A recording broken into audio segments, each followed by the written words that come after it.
Jarrett Wilbraham. How are you, brother? Great, man. Thanks for having me.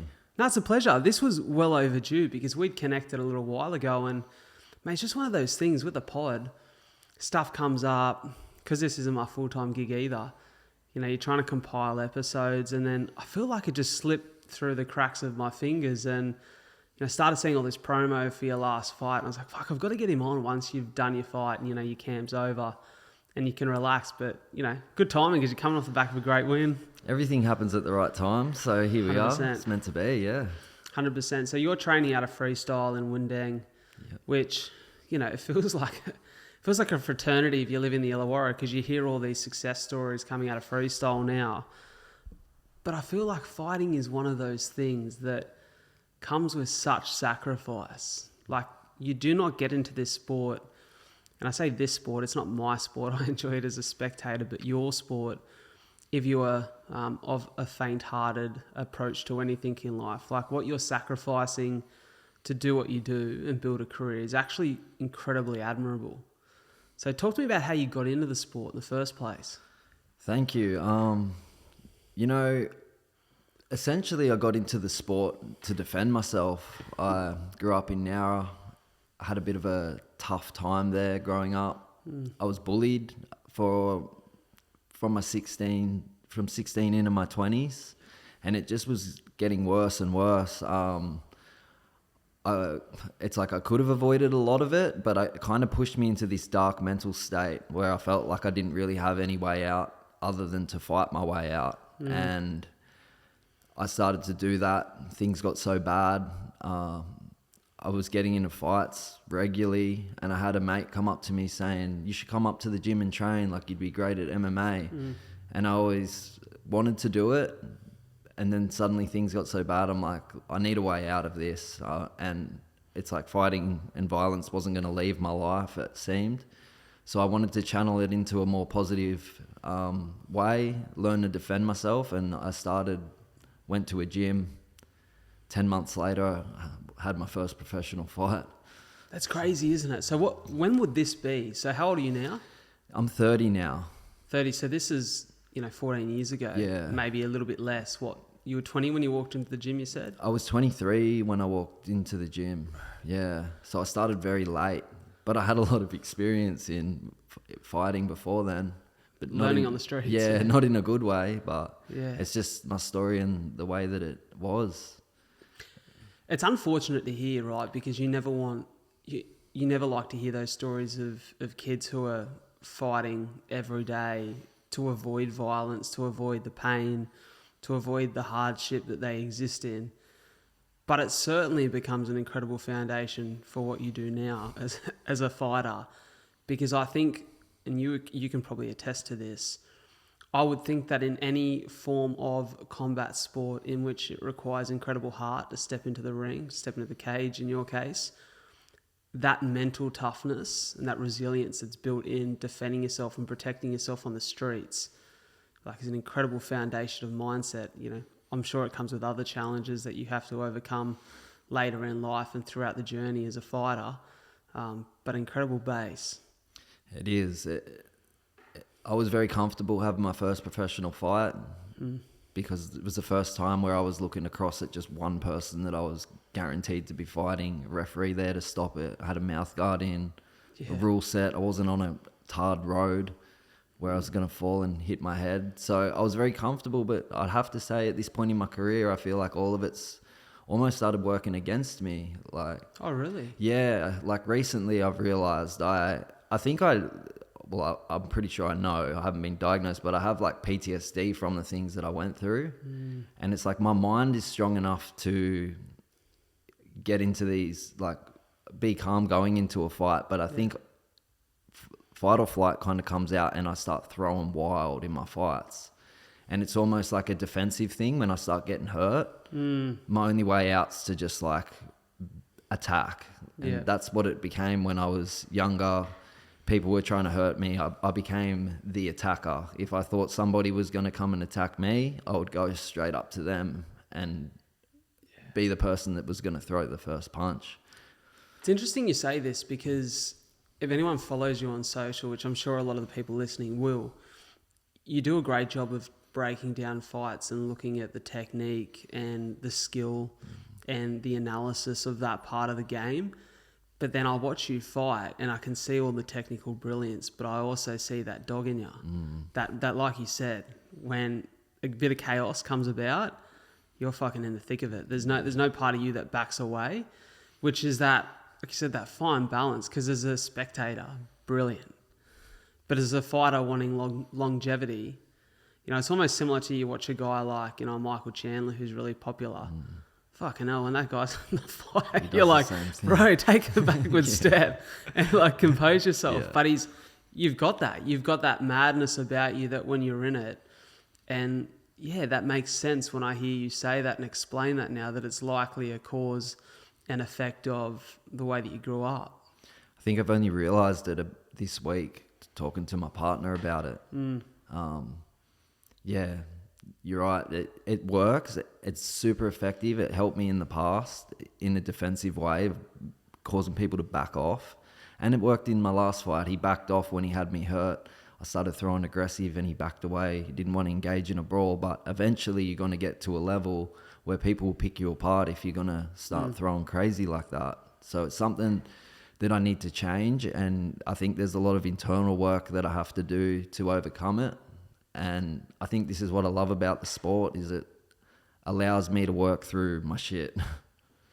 You know, it's interesting because you speak about that challenging point in your earlier life and the physical response to it, which is to go into the gym and physically equip yourself, which, you know, you're doing mental work in the gym too, of course, but, you know, it doesn't always mean that when you're doing the physical work and you're building a resilience of mindset that you're actually going back and analysing the experience you've been through and understanding it emotionally. I think we talk about like mental and physical toughness a lot, but I think there's actually a little bit of a difference between mental and emotional toughness and understanding.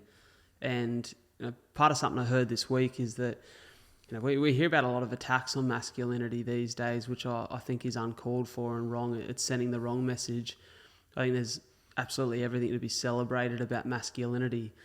But I feel like masculinity in balance, it's very action-oriented, but it's also an understanding and a willingness and an ability to step into your emotional side and understand that.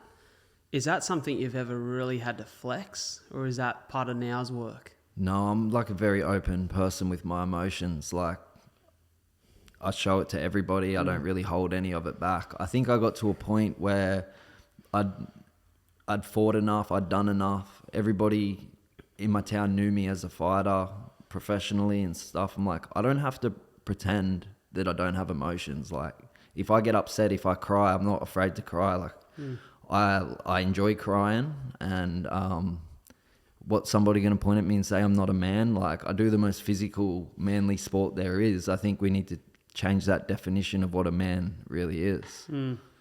Yeah, it's a challenge, isn't it? Because I think for the average guy who doesn't do what you do for a living, I've always been very comfortable emotionally, and I don't know what that's a product of, because I have a dad who, most incredible dad, was always very emotionally open with me as a young man, but I never really see my dad cry, you know. But I'm a crier, man. I'm an emotional cat. So, you know, get me on a sad movie, the tears come out. Get me in an inspirational movie, the tears come out. It's just part of me that likes to release emotion. I've done it through the podcast now for a couple of years. But I wonder where that comes from, and maybe there's just me. And I would like to think that I still have the, I guess, that physical masculine side of myself, which it's probably why I lent on things like running the marathons and doing physically hard things to have that as an outlet.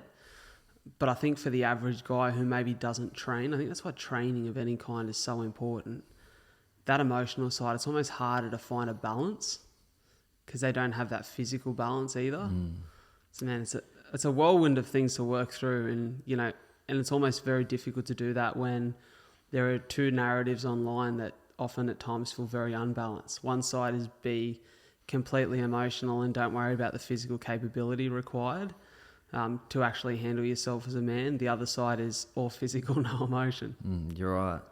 I think physical toughness is kind of a choice. We can go out and create goals that we want to achieve by running marathons and all that sort of thing, and that's a physical thing. But when it comes to emotional and mental, that's kind of what the past has put on us. And I think for us to overcome that, like, we have to really go in deep and be in touch with those emotions and let them out. I think if you don't do that, you're not really overcoming that emotional and mental side of you. So I think it's very important for like men to be like, do 100 push-ups, do like 100 mental push-ups, do 100 emotional push-ups, and really like own it as a whole.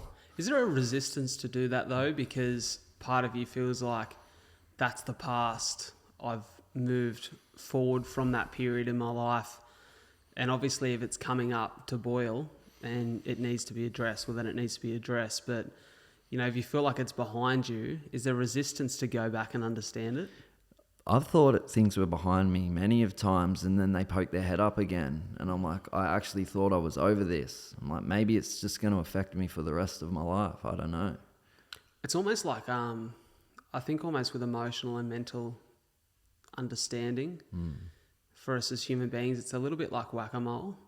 You know, we knock the mole down and we think, sweet, we're good for a minute. And if you haven't actually addressed the root cause, fucking hell, it pops back up over there and you're like, where'd that bastard come from?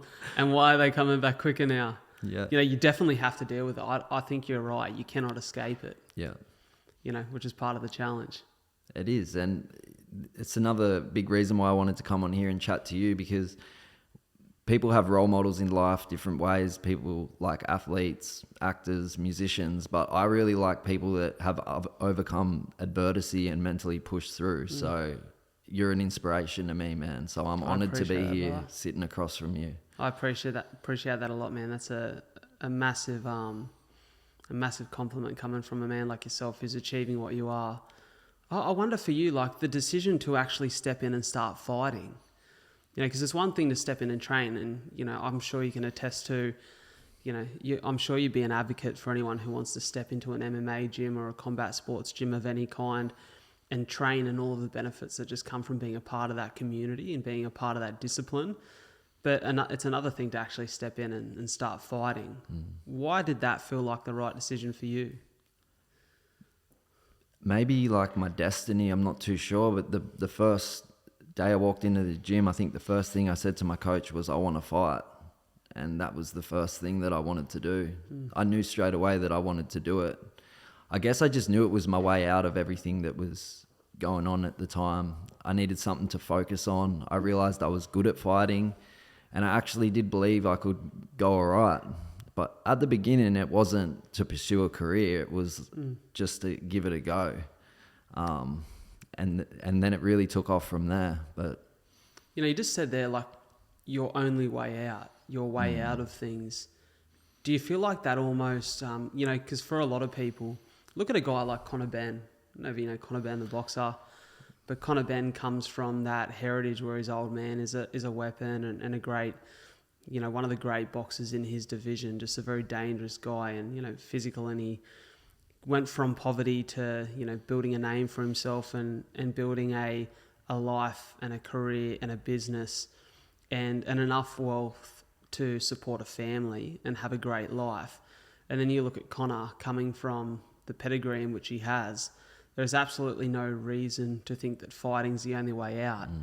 But it's a choice to step in. But, you know, so there's a sacrifice with that. You understand that you're sacrificing what could be a little bit more comfort and, you know, a lack thereof all the issues and injuries potentially that come downstream from a life as a fighter. But for you to say that it was your only way out, do you feel like you kind of avoided the thought of what am I sacrificing here? Because you felt like, you know, this is the path. Does that make sense? Yeah. Like, it makes sense. It's like, I guess I just didn't really think too deep into it. I was just at a point in my life where I just didn't know where to go. And I just felt like fighting was not going to stop. I ended up in court because my brother and I got like beaten up by like 8 guys. And when the police got there, the only one left on the ground was like he and I. So we got thrown into the back of a police station and, back of a police car. And next minute I had a court attendance notice and I'm up there for an affray charge. And I'm like, well, I went to a party and had no idea that it could have just ended up like that. And people just turned on us because I guess we ended up having a name for being fighters in the town.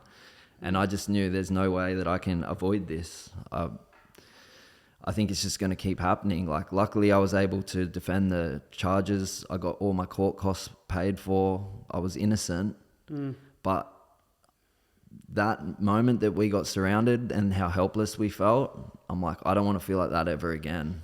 So that's when I decided to just go in and join the gym, which saved my life because I stopped going out. I stopped going out to the pub. I stopped drinking. I started really embracing all these positive aspects that I'd never really thought about before, and it took me away from the trouble. It's hard, isn't it? Because as a young man, as a child, before you're an adult and you have the autonomy of making your own life choices, there's an element of it that's really inescapable, where if you live in that neighbourhood, if you live in that environment, sometimes trouble finds you. And I feel for those kids, I really do, because some people fucking grow up tough, man. I grew up pretty fucking privileged. Didn't live in a palace, but lived in a bloody big, beautiful double-story family home. I lived in a cul-de-sac street. We're in a suburb. We're in Berkeley, but we're in like a pretty good part of Berkeley where no trouble really come into our area. And for me, every day I could go out on the cul-de-sac and dream of being the next Brad Fittler and playing football for Australia and being Batman or being fucking the next Tom Cruise or whatever it was. Because my neighbourhood and my environment afforded me that. It afforded me that ability to dream in a way that wasn't violent. I talked to my old man. My old man was a copper, but where he grew up in Berkeley at a time where his dad was the copper, all the local families who didn't like the law, fucking those kids grew up fucking trying to terrorise my dad and his brother. And so they grew up tough because they had to fight their way like you out of a lot of situations. And so my dad is probably a more naturally aggressive guy. He's a big teddy bear, but can step into that when he needs to, easier than I can. Yeah. And so I remember as a kid, feeling the privilege of growing up with such opportunity to dream because my environment allowed that. But then I think as you progress into your adult years, like you said, you put yourself in that environment. I'm going to go to the gym. And then all of a sudden, you're actually removing yourself from the pub, the environments in which trouble can continue to follow you. And so I think that's like a really nice separation and almost a nice, it's like a nice sliding doors moment for you where it's like, now I'm empowering myself by my own choice. Yeah.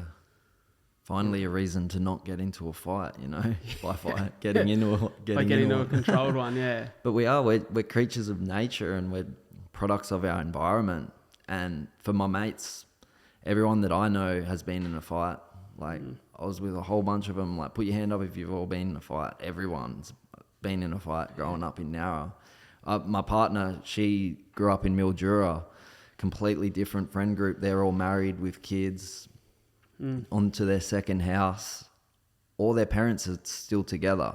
All of my friends, their parents are divorced. It's just a completely different environment. And I feel like a lot of us are just like kicking and swimming to get our heads to the surface in that town. And even now, like losing mates and watching mates go to jail and watching mates go down the wrong path. And it's impossible to drag anyone out. All I can do is try to be a role model and inspire people to make changes. And now I have mates that train, that do martial arts, that message me and say, I went and did this because I'm seeing you're giving it your all. So for me, that's what it's about. If that's a change that I can make, like, I'm all in. I'm going all the way to show people, like, go your hardest and it'll work out. Mate, I love that sentiment, and I heard Joey Diaz and Joe Rogan speaking about this recently. I actually just finished early this morning listening to their latest pod together. Joey was saying, I think he grew up in Jersey, around that area somewhere, and he was just saying as a young man, like, I didn't think that this life I'm living now was even possible. Until you just get a glimpse of someone or something that looks out of the ordinary, and you go, oh, that's actually possible. But it's really hard to imagine it's possible unless someone like you and someone that you see yourself in has achieved it. And I think there are plenty of challenges with social media these days for the younger generation. But the one thing I love about it is for the young kid who's grown up in Nowra or whatever town has those similarities, be it, out in Broken Hill or somewhere in Australia or across the world, that can't see an opportunity for themselves to ever escape that and to live a life like they dream to live one day, to see someone just like them on social media who's doing it, and to see those examples and, like you said, those role models, I think is the most positive thing about what that platform can offer. And we have access to it all for free now. Yeah. If you have a phone or you're blessed enough to have that opportunity to get on the internet and listen to a podcast, we're levels above in the opportunities we're afforded now because of that. I think that's a fucking brilliant thing. It's a blessing. It is. I see the positive side of it. I really do. Yeah. Yeah, it really is. And so for you, like stepping into that world, it's almost a rare story now where we'll see it in the next generation of kids. But it's one of the rare stories of a modern fighter who steps into an MMA gym for the first time. Most of the fighters these days have come from boxing or kickboxing, or they've got a wrestling background or jiu-jitsu background, and then they acquire the skills necessary to be, or some of the skills that can add to an MMA game. But were you coming in and learning like a host of different disciplines from the get-go? Mostly started focusing on like wrestling and grappling when I got there, which I was a striker. I always seen myself as a striker, and I always embraced that, even though I was training all the ground game. When I'd get in the fights, I was like throwing my hands. So I always knew I wanted to be a striker. Didn't really have a background. I used to punch the bag every afternoon in my backyard. Yeah. I'd have a bag that swung from a tree on like a 30-meter rope. So I had like nice. Lots of footwork trying to chase it around and stuff. But I would hit that every day and just think about, I would literally picture myself getting into a fight with these like guys that were my enemies at the time. I'd picture each one of them when I was hitting the bag. And looking back, I really think that if law of attraction is true, I was so in that moment when I was hitting that bag to the point where I would cry and feel so much emotion towards it that then that weekend it was happening. It just kept happening. But it's like I got caught in these daydreams of it all the time, and I would really like feel it like inside, adrenaline pumping, and kind of feel like I pushed it all into existence. But that was my background in training. I had to undo all of those skills when I started learning how to punch properly, because I'd ingrained the worst technique you could imagine by never being taught by anybody. It also makes you unorthodox, though, I guess, too, it right? Does, Which there's benefits, but also challenges to that, I can imagine, as an athlete, because any skill, whilst adaptable, it's almost harder to unlearn things than it is to learn new things. I wonder for you spoke about law of attraction there. I recently had an example of this where I think life hands you tests that are relevant to what you're thinking, and very much speaks to that attraction, where I'm not going to go into the story too much because I've spoken about it once or twice on the pod, but speaking about the issues with domestic violence in Australia amongst two of my mates, made a bold statement that if put in a position where being a good man was required of you, you'd like to think that you'd do the right thing and help someone else who needs it. Literally 2 hours later, I'm in the middle of a domestic violence scuffle on the main street of Wollongong, in which I've had to step in, and this junkie guy's trying to take my head off, right? So, law of attraction. Wow, yeah. You're in the moment, life's testing you. And then I found for me, and this is, I think, a really interesting topic to discuss, whilst I, by instinct, acted in the moment and what I thought was right, didn't turn to a fight, was able to de-escalate this guy because I kept a relative amount of composure, and the whole scene sort of stops, goes through a process where then police are involved, of course, and then this guy now knows me. I'd never seen this guy in my life. Law of attraction. I left feeling proud of what I'd done to step in, but knowing now that there'd likely be a target on my head if I see this guy around town. Because I'd never seen him before, I thought, I'll probably never see him again. Seen him every day for the next week. Wow. Right. And I don't know whether he'd seen me, but I'd be catching this guy from a distance in Woolies, and I was super hyper aware because I'm thinking about it. And I know that he wasn't in his right mind at the time because he takes methamphetamines, and so he had an elevated character on that day. Bigger guy as well, so like I'm mindful of the fact that he's got a bit of reach, a bit of height on me, and so keep spotting this guy around town. And I felt a level of discomfort in, this isn't a civilized person. Anyone who hits their partner, let alone privately in the home, but in the middle of the street, like he chased her down the street and grabbed her by her hair and reached her back, and like fucking disaster situation. I'm thinking, this is a guy that can't be trusted in any space. So if I'm at Woolworths picking up a fucking apple and next minute I'm getting clubbed from behind, I don't trust this guy. And so I kept seeing him and just kept really mindful of my surroundings around town because I work in town.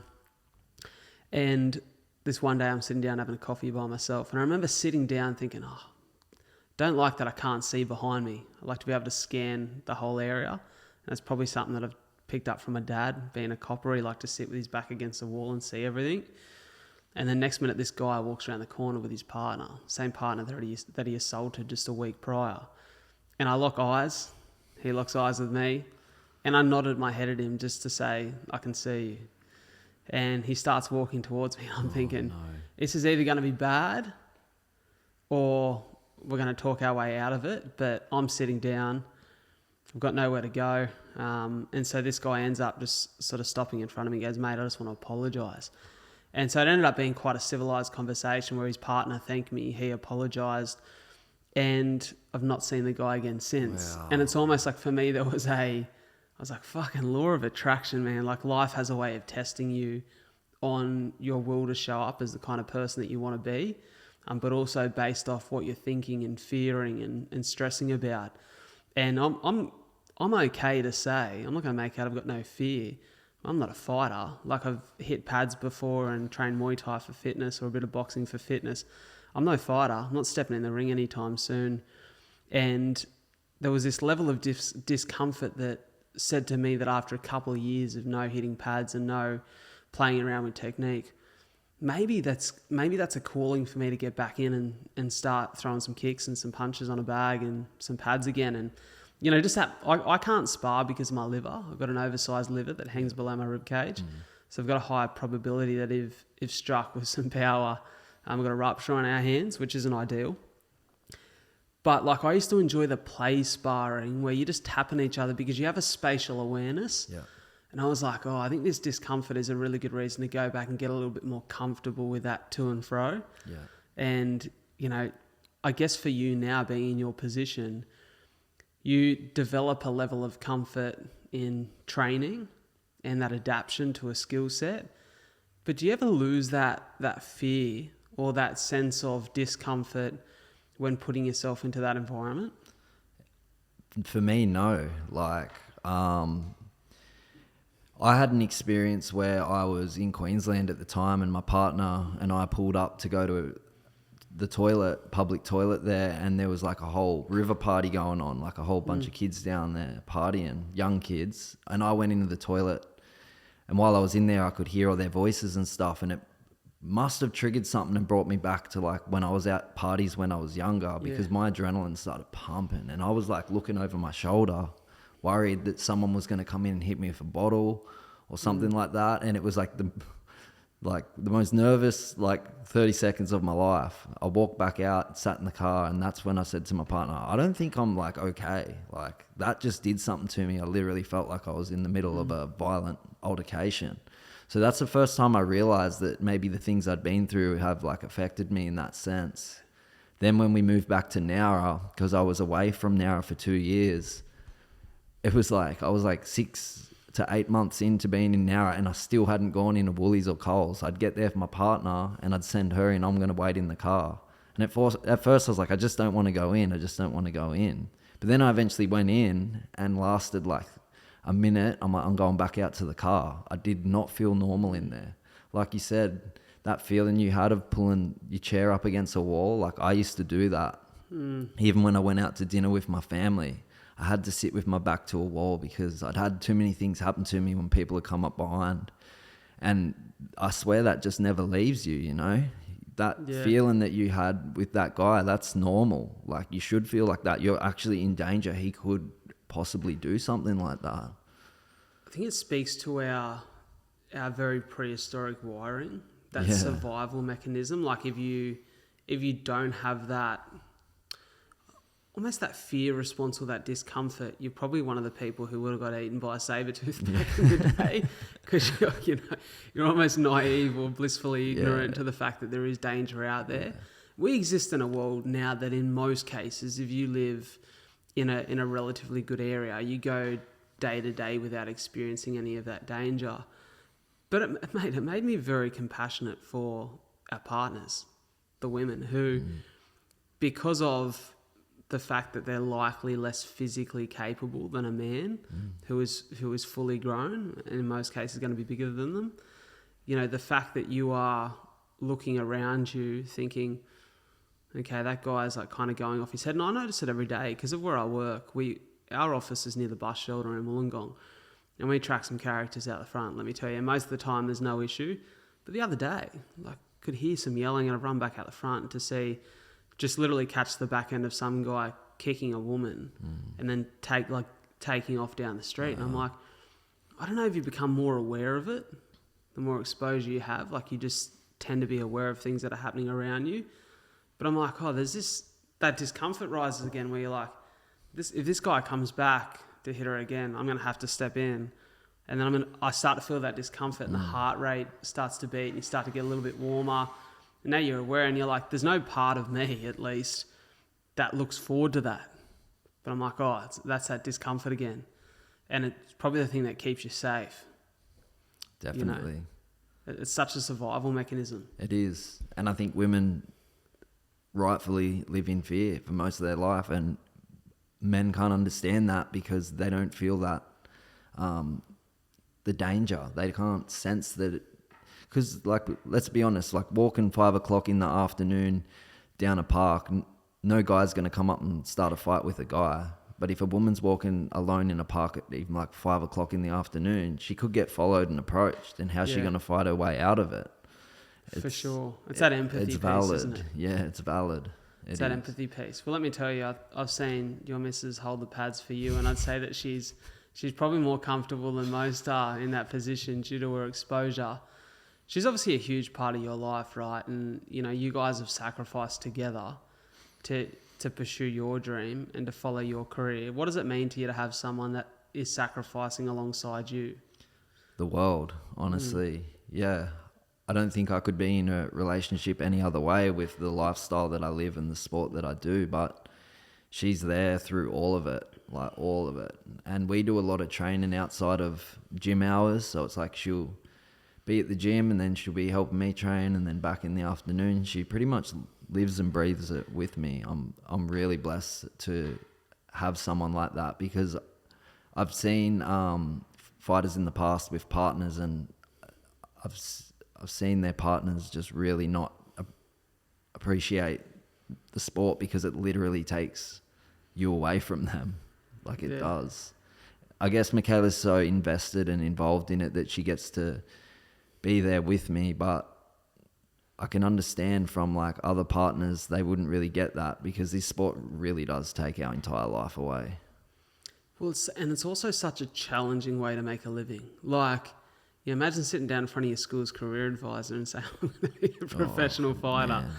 They'd tell you there's a million easier ways to make a buck. There's a bunch more secure ways to make a buck than to do it with your hands and your legs. But there's also a lot to be said for living a life that's true to your dreams and true to what really sets your soul on fire. And that is a decision that comes down to the individual at the end of the day. But with the support of a partner, it makes it a whole lot easier. Yeah. Man, like, you can only imagine what I put her through. Like, watching a fight on TV is very, very different from watching a fight cage side. Like, you can hear the impact of the shots. Like, you can hear the people breathing. You can, like, feel people's wheels, like, breaking. And for her, like, being there cage side and seeing that, it would be having a mental effect on her. So I don't think people realize that, yeah, it's a sport, but it's a very brutal sport. And as a partner, you're going to have to accept watching your partner go in there, potentially get knocked out, potentially get hurt, and try to not voice the idea that you don't want them to do that because you know it's their dreams. Like, it's a hard thing. You spoke about it there. It's like it's such a lifestyle that you've chosen to lead. What does that lifestyle look like? Because I think there's actually a lot of value in that for the people who are listening to, I think because we see, because of how popular fighting and the UFC in particular has become, we see a lot of these influencers and celebrities who are stepping in. I think it's great to grow exposure to a sport, but we see them stepping in from a point in which they've already built, a business and a life for themselves, and it looks very luxurious. But I would say that for 99% of fighters, that is not the case. You're not rolling in from your mansion in your Rolls Royce to get to the gym. Like, it looks very different. No, we're rolling in from our van. That's our house. We've been in the van for like the last 4 years. It's the only way that we could afford to do it, with rent and everything like that. Like, you're going to have to go and do like a lot of work just to pay that rent. And I thought, what's one way that we can really like live and make things really easy for us so I can focus all of my attention on the sport? And that was to move into a van. So when I met Michaela, she was traveling in a caravan. So not all women are going to be up for that, but she's like down to live that sort of life. So it's a lot of sacrifice because like living in a van can be great, but when you're training full time and you want to go back and chill and relax, like a van's not the greatest place to like chill. There's no lounge to sit on. Yeah. So it's hard. It really is hard. If it was up to me, I wouldn't be in the van, but I don't have a choice. And I don't want her working full time either, because I actually really need her to like help me with the sport. Because we drill a lot and train a lot together outside of class time, and without her there, I just couldn't do that. So we're both like all in. Everyone else, my brothers have both bought a house and people are getting ahead, and I'm like 30 now watching time go by, but just so like compelled to just chase this dream because I know I can get there and I know I can make it. And it's the risk and the risk that gives you the reward, if you know what I mean. And it's the journey that you got to enjoy. So I try not to think about it too much. It's interesting you say this, because I was thinking about this exact thing this morning, and likely because of the fact that I knew we were going to have this conversation today. And a big part of what sits on my brain is, we talk about sacrifice a lot and delayed gratification, and the importance of understanding that you're sacrificing for things that you've identified as being true to you.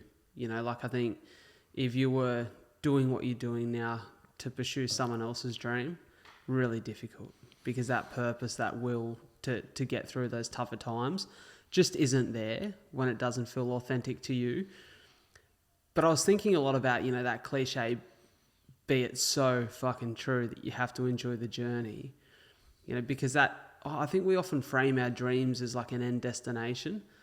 But I was thinking, what if we didn't frame the dreams as an end destination, but rather, and like not as a desire, but rather looked at those dreams as opportunities just to live a very rich experience along the way there, and not being so rigid about getting to a destination, but rather like looking at dreams as almost a compass just to guide you in a direction, and then having enough awareness of the life that you're leading to see new opportunities that pop up time and time again. Because I'm very compelled by my dreams. I've been working 7 days for a while now to sacrifice to keep the pod going, to get on stage and speak, but to keep the roof over the head. Because like you said, it takes a lot, especially in this area these days. It's not exactly affordable.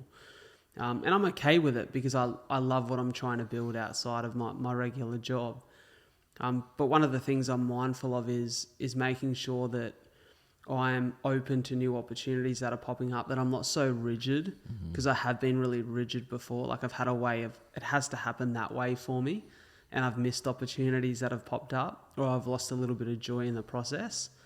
Are you mindful of trying to squeeze the juice out of every bit of the process and enjoy it? I think recently I came to terms with that.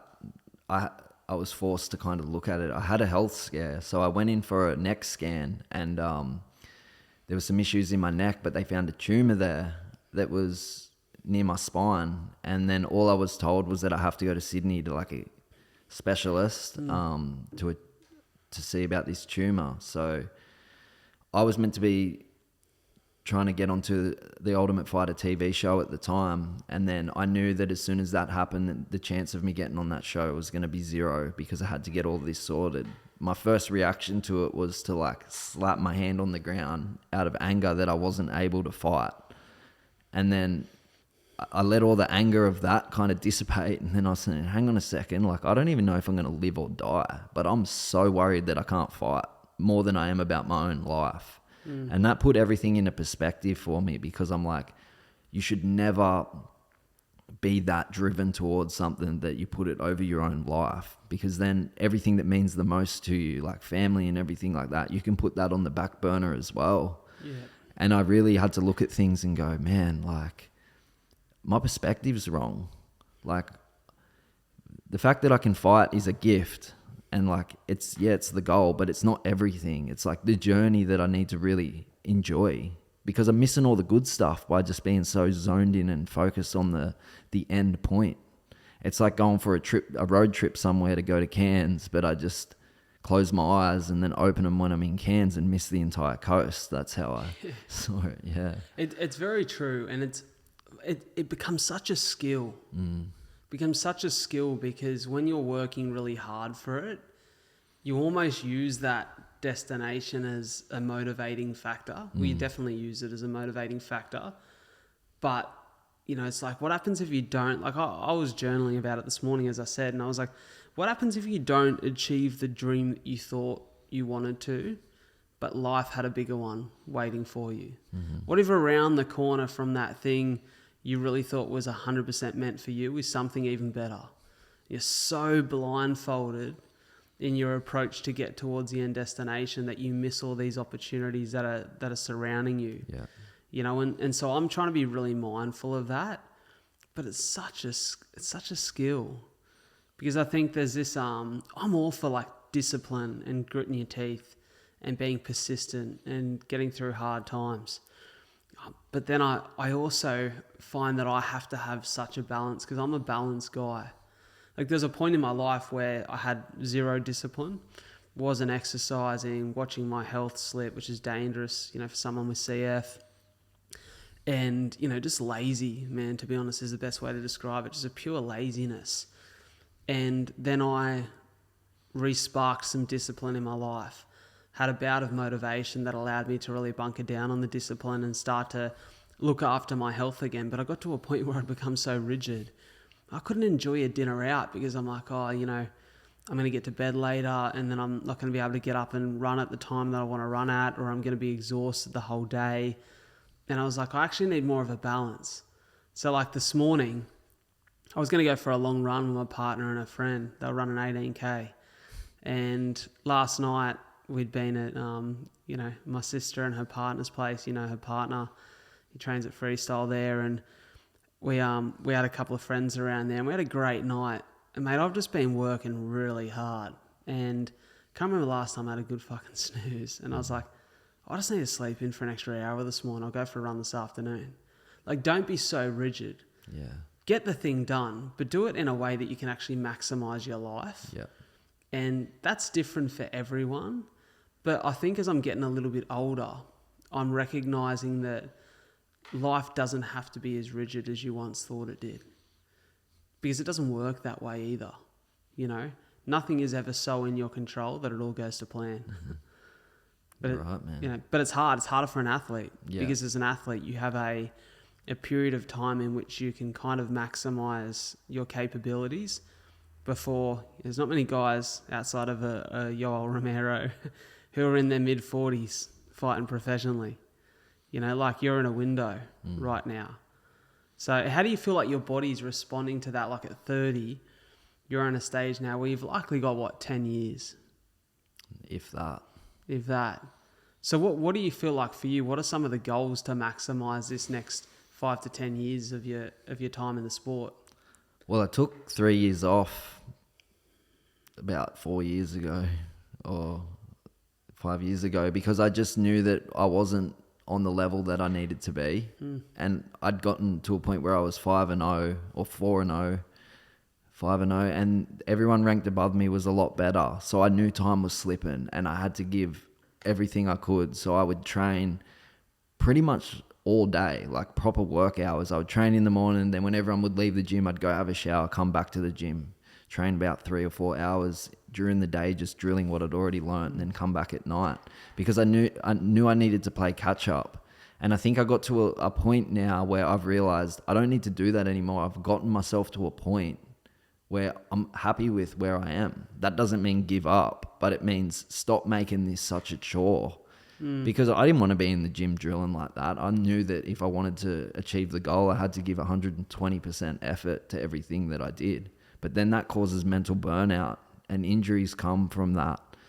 And then everything just started going wrong, like all these neck issues and then injuries after a fight. I had to go in for a surgery, and it's like I was fighting so hard, swimming against the current to make things happen, that the moment that I just let go and just let the current take me where it had to go, it just all fell into place. Everything kind of worked out the way that it is.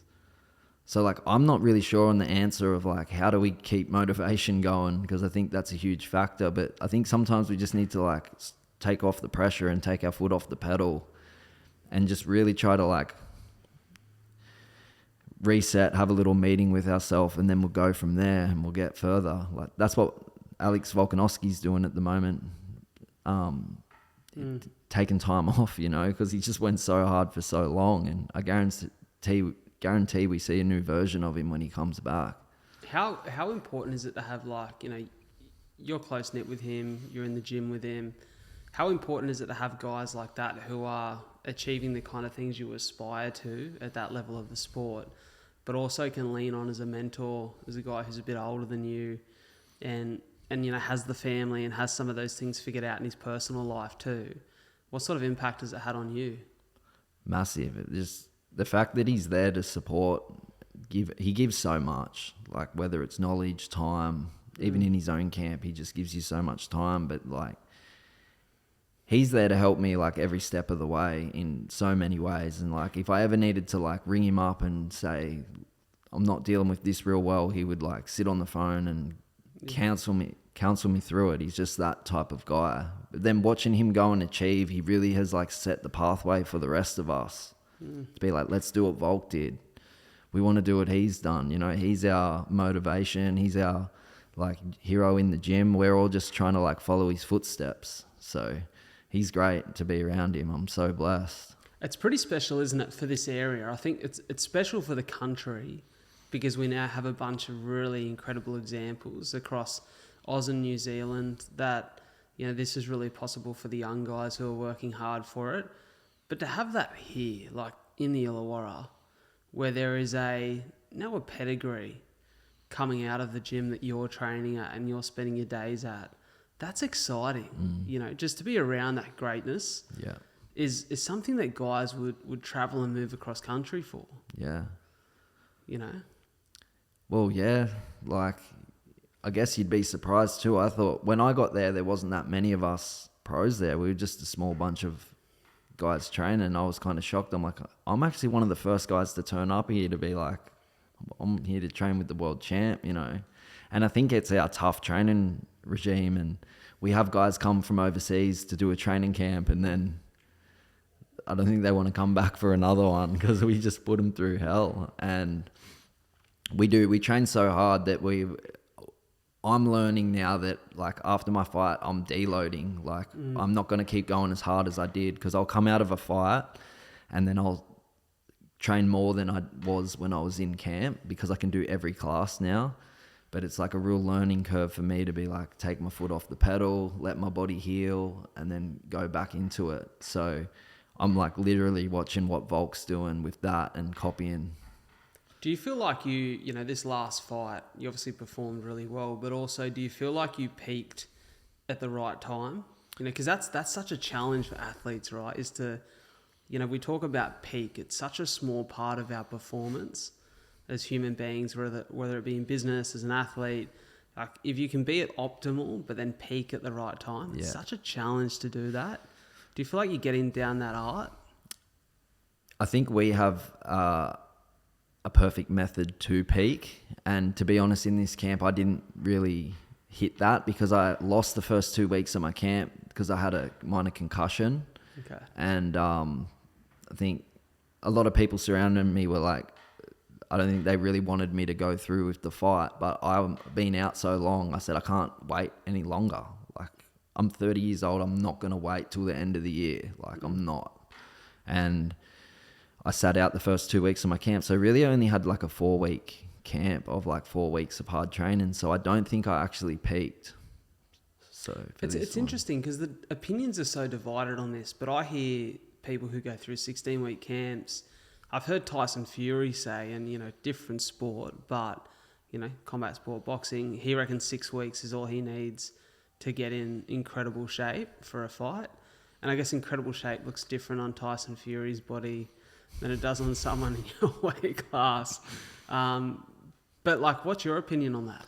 We're just so fit, like, year round. Like, any of us guys could take a fight on a week's notice and be fit enough, but we want to be super fit. So we stay very fit all year round, and then we just really hit the hard training for just like 6 weeks. And then on the 7th week, we'll just do nothing and then fight on that weekend. Are you doing any road running or? No running.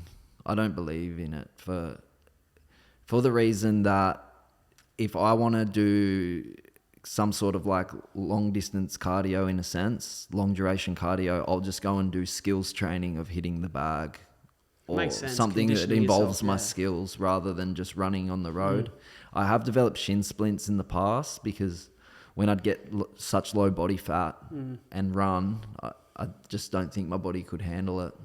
You know, I find it so fascinating that every gym, every sport has their different ways to approach these things, but it makes so much sense that, and I hear a lot of runners talk about it because I'm a little bit interested in running on a recreational level, but I hear a lot of runners say that the best way to get good at running fast is to run fast, and the best way to get good at running long is to run long. I think sometimes, do we over-science it? You know, do we look too deep into the science where it's like you said, if you want to get really good at fighting for 25 minutes, you know, do some 25-minute work where you're hitting a bag and moving. And is that essentially what you mean for those longer endurance sessions? If you want to get good at fighting, fight in the gym, train in a safe manner, do things that replicate the fight, do all the wrestling.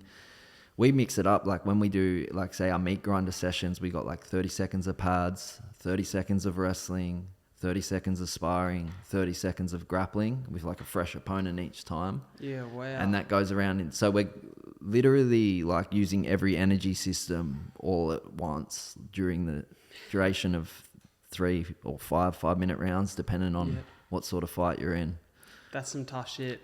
I think it's mental. Like I think I used to get really tired when it came to freestyle, and then I realized that I'm meant to feel like that. Like I can feel like that and just keep going. So I know now in my fight, I'm like, all right, if I feel like I'm going to die, he feels way worse than me. And then I start trying to push the pace, get myself more tired. I love that mindset because you know you've done the work. Yeah. But you can't have that mindset if you know you cheated yourself. You can't. It's like anything in life. You have to do everything right. Yeah. Yeah. Is it, like, I guess when you're in that environment and you're training like that, how important have you found the other elements of it, like the way that you're eating, the way that you're recovering? Is that a huge part of what you're doing? Because some guys are dialed in, some guys are more relaxed. Yeah.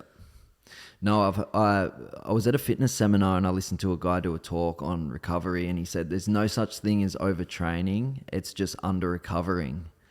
So like you're not allowing your body to recover properly, and that's been a big problem for me in the van. Like, you wouldn't believe it, but I think one of the best recoveries is sitting on a comfortable lounge. Just having your body in a nice, relaxed position. Not like having your neck still like muscles activated. Yeah. You know, so, or like getting on the trigger ball and relieving all those tight muscles is so important. Doing a bit of stretching is so important. Yeah, all of those things. Do you sleep well? I do, now that have you seen those breathies, like nasal strips? Yeah, bro, I'm a fiend for them. Yeah. I use, I think they're Breathe Right. They're like more of a hard plastic one. Yeah. But I used to take the piss out of my old man growing up because he used to wear them for a run or to the gym because he's had his nose broken so many times. Yeah. But now I'm fucking getting around the house in a nose strip. I haven't got onto the mouth taping yet, but I think I need to because I'm a bit of a chronic mouth breather. If you mouth breathe at night, I feel it's horrible. Like I'll wake up, I can't remember the last night I slept through without mouth tape, where I didn't wake up with just dry mouth. Yeah. And it ruins my sleep. But having these nasal strips, because my nose has been broken a few times, it just opens up my airways. So my nose usually would get blocked when I lay down and go to bed. So I just breathe out my mouth. I balance it, so I do a night with a nose strip, and then I've got these like hard plastic things you insert into your nose. They don't fit up my nose. Bro, but you can only wear them so many nights in a row before they I've noticed they obviously damage. You've got all little blood vessels on the inside of your nose. Sometimes I notice they almost I get like little bleeds in my nose, or they damage up on the inside because it's so sensitive up there, you know? Yeah. Maybe that's just me being a bit of a soy boy. I could imagine. You know? I bought some, and then because I have like a deviated septum, they wouldn't fit up there.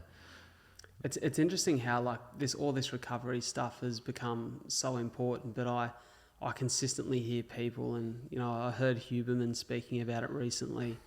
Just if you could package sleep into a pill for all the benefits it gives you, it'd just be a multi-billion-dollar industry. Yeah, you're right. I don't think it was him that said that, but he was speaking about the importance of it. Yeah. Like, you can get everything else right, but sleep will always be the thing that gives you that extra edge, that extra recovery. So important. Yeah. I look back now, I don't know for me what it is, but it's when I was running my first 2 marathons, I was in bed for about 6 hours 15 every night, which means I was likely not getting 6 hours 15 of sleep. Probably something like, if I look at my stats these days, I spend about half an hour in those awake zones, those waking periods. So I was probably getting under 6 hours sleep a night, but never felt amazing. I was always pull myself out of bed, be disciplined. But now I've found that there is such a difference in my performance, cognitively, but also physically, if I can get more than 8 hours. I don't get it enough. I'm a 7 to 7.5 guy consistently. Yeah. But if I can get 8 to 8.5, I'm fucking Superman. You found your little niche where you need to wake up. Have you looked into sleep cycles? How we go through different sleep cycles? Little bit, but not. Yeah. But never really try to apply it. Yeah. I mean, I don't really try to apply it at night, but if I try to have a nap in the day, I'll definitely apply it, because if I sleep more than 45 minutes, I'll just wake up so exhausted because my body's gone into a deep sort of sleep after a certain amount of time. And I'll feel a lot worse the longer I sleep in the day than having a half an hour nap. Half an hour nap, I'm up. I don't even need a coffee. But anything over 45 to an hour, I'm just a zombie. It's funny you say that, because I don't know if you've heard of Courtney Dauwalter. No. She's just a weapon endurance runner. Does those Moab 240s where they're running 240 kilometers. And it's this incredible story. I think it was actually on Rogan that I heard it a couple of years back, where she was in the Moab 240 and she got to a point where she hadn't slept for something 30 hours or something, and was I need to just have a lie down for a couple of minutes. And I think she said to her coach, don't let me sleep more than 15 minutes or 10 minutes. And she lied down, went to sleep for a minute and woke up and felt brilliant, like she'd been asleep forever. But just that body is almost that, probably wasn't even in a sleep zone, but almost a non-sleep deep rest, which I found. So the last year, I don't know what it is. I'm trying to figure out what triggers it. I know it's genetically something that my dad and my pop struggle with a bit, but gout. Yeah. I've had a couple of bouts of gout and it's the worst, man. It's awful pain, and I don't drink, and I don't typically eat a lot of gout-inducing food, so I'm trying to figure out what it is, and it could be linked to my liver disease or something else like that, where I'm not processing purines well.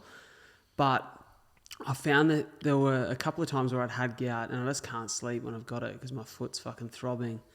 And, you know, because I can't sleep, I'd grab my phone and sit there and scroll. The last 2 times I've had it, I haven't been able to sleep, but I've just made an effort of lying in bed, keeping my eyes closed and just breathing, almost like a non-sleep deep rest. And I found that even though I've only clocked 2 hours of sleep, actual sleep on my Whoop, I've woken up the next day and almost felt like I've had a full night's sleep because I've just been in that deep state of rest. Yeah. And so I think like I'm starting to learn a few things. Hopefully I don't have gout again, touch wood. But like learning that there are ways for me to, even at work, if I feel really like stressed or tired, just like sitting there for 10 minutes and just like going through some deep breathing, putting my phone down, just trying to close my eyes and get like a bit of rest and recovery. Man, it helps. Yeah. Might sound a bit woo-woo. Fucking helps.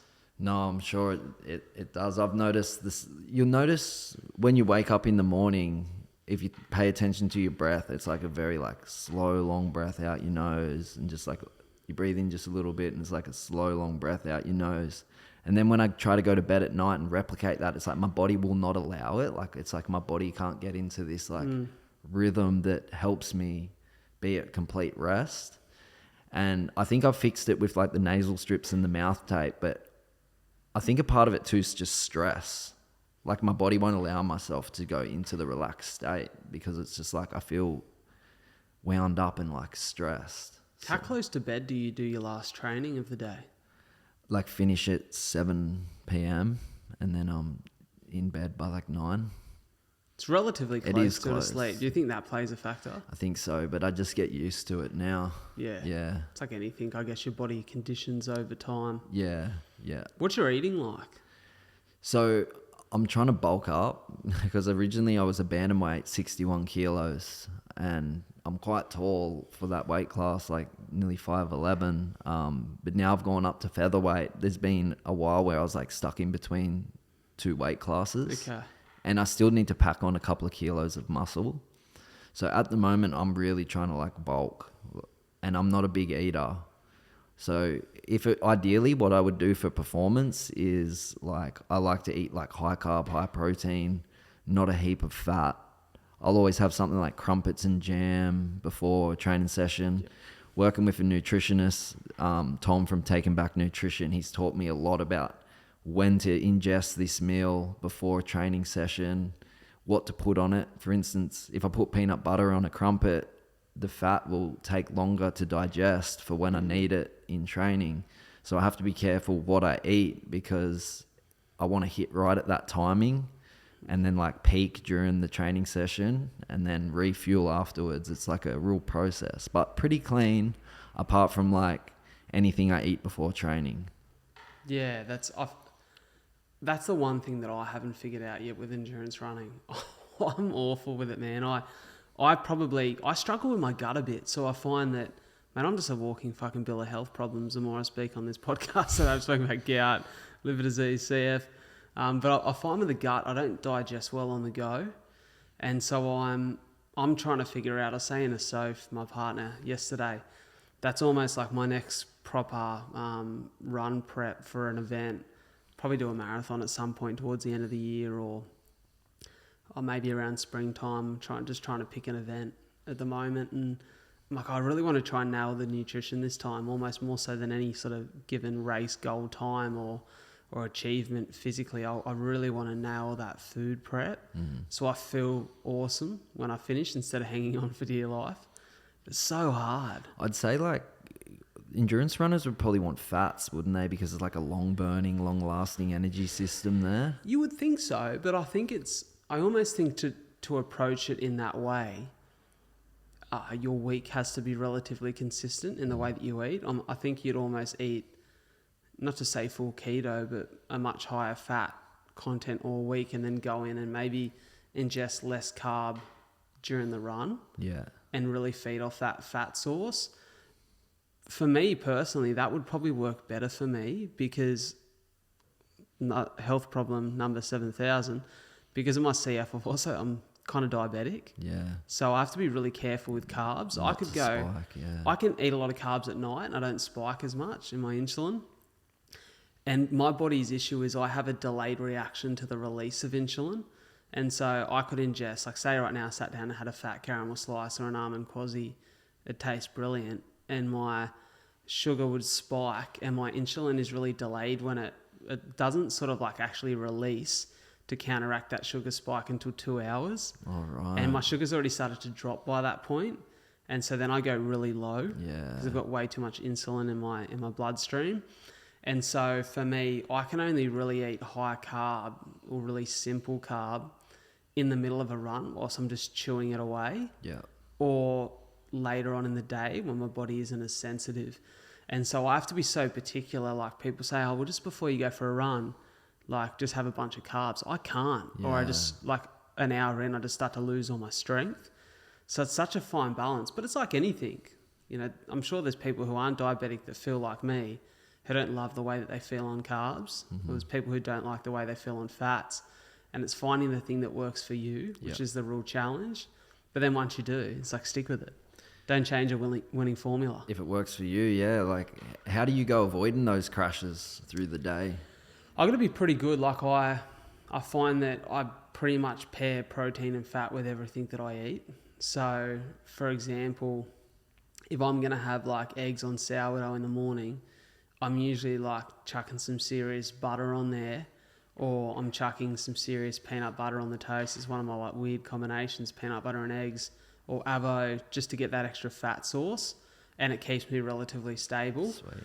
But I've just noticed that I don't think I've ever been really optimal with my nutrition. Like either my sugars have suffered or my stomach suffered a little bit. So I'm now going through almost a process of elimination and trying to figure out what works for me, where everything operates at a pretty good level. Yeah. And not that I need to get that right 100% of the time, but, you know, I hate the feeling of rocking up and feeling less than, you know, at least 90%, where your stomach feels really bloated, or, you know, because I want to train frequently. I want to have energy for work. I like being an energetic guy. There's a lot of value in that for me. Yeah. And so it's just a trial and error thing. Yeah. And then once you figure it out, be consistent with it. Yeah. Like, I'm a real carb person. So on fight week, we cut out carbs completely to like lose percentage of our body fat, body weight. So as soon as I cut the carbs out, my brain goes. Like, I lose my keys, my wallet. I'm looking for my socks. They're on my feet. Like, it's bad. What's the balance of that? So like, I've always wondered, because I've never gone through a vigorous cut for anything in my life. But what's the balance of, you know, getting to weigh-in day, being so depleted, and how much of yourself do you feel like you get back by the time you're in the ring, ready to go to war? No, we lose a lot of ourselves in that process. A lot. Man, probably get back to like 70%, I think. But it is such a process. Like, I'll go into fight week at 72 kilograms, and then I weigh in a week later at 65. God, it's a lot of weight, isn't it? Yeah. What's the balance like between being the heavier guy in the fight because you've nailed the cut, and then you're a bigger guy once you've rehydrated and refueled, against being the smaller guy who hasn't had to cut as much and feels as close as you can to 100% in there? I think it depends on who you're fighting too. Like, if it was, it was going to be a striking battle, it wouldn't matter too much. But put it like, I can grab a hold of somebody in the gym and know what they weigh to like within 2 kilograms. Yeah. Okay. Like, with my training partners now, I can go to pick them up and I know what they weigh. Like, they might tell me they weigh something. I'm like, nah. You're more than that. Like, you can really, it's a huge advantage. So say I wanted to go in at the weight I am now and fight at 70 kilos, so I'd only lose 2 kilos or something. By the time I fight that guy on the night, he's probably going to be back to 78, 79, maybe 80 kilograms. Big difference. Yeah, and it's not even going to be a competitive fight. He's going to ragdoll me, sling me around, do whatever he wants. Couldn't do it, yeah. What's the answer to that? More weight classes, or will it just not change anything? I have a theory on what I believe would actually change it all. Indulge me. Yeah, so my theory is you've got like the governing body, say Combat Sports New South Wales. They know that you're going to have a fight within 12 weeks. So all they do is they come into the gym leading up to that, around that time, and they come in like 3 times that week and make you jump on the scales. So there's no way for you to cut weight like for a whole week. Do you know what I mean? So they're gonna get what your weight is and go, all right, and then that you have to be within a percentage of a weight to make your weight class. It's almost like a jockey. Yeah. Right? Like a jockey weighs in after a race as well to see how much weight they're at. Yeah. See if it's actually relevant or reflective of what they've weighed in at post race. Yeah. Because then, you get such an advantage, the lighter you are. Yeah. In that sport, it's just less stress on the horse. But I think that's actually really interesting. Keeping guys at a percentage reflective of their true weight would be a really interesting way for the sport to run. Probably have so much more longevity as a fighter too. Yeah, I like my last cut to bantamweight. My hormones went completely out of whack, and I wasn't sleeping. I was waking up at midnight, and I was going for runs. I think I was like literally losing my mind. Like I wasn't myself. And I feel like in the process, I've like years later, I've gone and got like a sperm count and I was nearly 0. Shit. And we were blown away. Like how? And I'm like, it's got to be from the weight cutting, like all the bantamweight cuts that I did, because I'd weigh in at 61 kilos. And then a week later, I was 76 kilos. That's like 15 kilos, over 15 kilos that I was like putting back on. I don't even get that heavy now at featherweight. Yeah. That's crazy, isn't it? Yeah. That's a wild difference. You think about the stress on your body. Yeah. Especially at that weight. What's that? That's like 15% of your body weight. Yeah. So I would cut from 8 kilos to make 61. But it's just my body just wanted everything back. Like it's like depleting, I don't know, like wringing out a sponge. Yeah. And then when you put the water back into it, it's going to take everything that it can and it's going to hold on to it. So I feel like I just really cooked myself doing that. So I lost that fight. I got hit with a shot that wasn't even big and I just couldn't get my legs back underneath me for the rest of the fight. I started to realize I can't take shots at bantamweight. And then when I went up to featherweight, I got hit with shots that dropped me bigger than I've ever been hit. And I'm just back up and my legs feel like they're under me again. Was that like you look at a guy like Dustin, the name he's made for himself as a lightweight. And, he's still a very classy featherweight. But it's obviously the reason those guys make those moves. Rob Whittaker's another one of them. Is just, man, you're not the same person when you're depleted like that all the time. Yeah, like a few guys have gone up and then been better versions of themselves. For sure. I think I'm an example of that as well. Yeah, for sure. It's interesting. So we reference, as fans of the sport, we reference the UFC a lot. The sport is so much bigger than that now. I'm even excited by all of these spin-offs that have come to the market. I just recently, I don't know how I've only just discovered it, but Karate Combat. And like the arena that they perform it in, where there's, if you've never watched this and you're listening or watching, the arena that I watched this fight take place at, I can't remember who it was. Benson, Henderson, and I'm trying to think who he was fighting, but fighting a really classy opponent that I think beat him again. I don't think he's ever beat him. It'll click to me at some point randomly in the pod, but the arena around them looked like they're floating in fucking Mars. Yeah. Like that's cool. So cool. And the sunken arena with the angled walls, so you can't really step back. You're starting to see these opportunities pop up, which I think is awesome for people in your position because it's providing more opportunities for guys to make some money whilst they're in the sport and they're active. Yeah.